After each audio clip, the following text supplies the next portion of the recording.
আজ শ্রীকৃষ্ণের জন্মাষ্টমী মহোৎসব। আজকের দিনে শ্রীকৃষ্ণ ভূমিষ্ঠ হয়েছিল।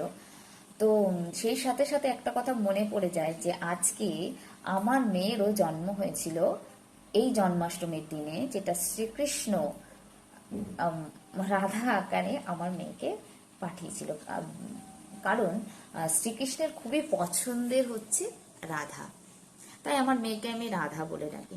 শ্রীকৃষ্ণের যে জন্ম, শ্রীকৃষ্ণ ভূমিষ্ঠ হবে সেই কথা ভেবে ভেবে যে অসুরদের ঘুম উড়ে গেছিল, অসুরকুল ধ্বংস হয়ে যাবে, তার জন্য যে একটা খুবই তাদের মধ্যে একটা বিড়ম্বনা কাজ করছিল যে কি হবে কি হবে।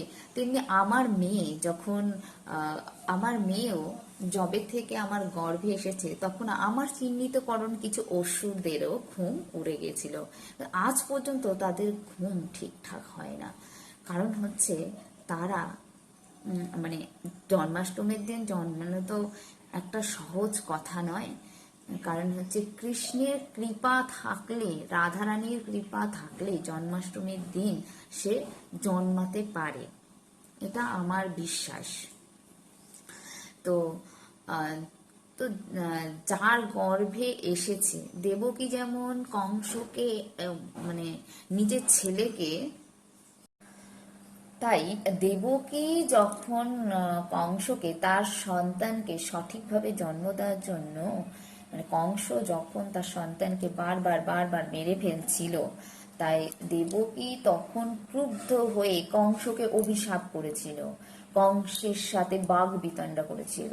তেমনি একটা মায়ের, যখন একটা মাকে কেউ বারবার তার সন্তান জন্মের আগে থেকে শুরু করে, যার মানে গর্ভে আসার পর থেকে মানে কিছু মনুষ্য অসুর তাকে যখন ঠোকরাতে শুরু করে যাতে সন্তানটা সঠিকভাবে জন্মাতে না পারে, তখন একটা মায়ের কি করা উচিত সেটা মনুষ্য অসুরদের বোঝার ক্ষমতা তো নেই। তারা তো মনুষ্য অসুর না, কিছু আমার চেনা কিছু মনুষ্য অসুর, সবাইকে আমি মেনশন করছি না। তো এই অসুরদের তো তার মায়ের তো একটা ক্ষুদ্রতা তো থাকবেই, তার সন্তানকে সঠিকভাবে সে জন্ম দেবে, সে ভগবানের নামাঙ্কিত করে। তো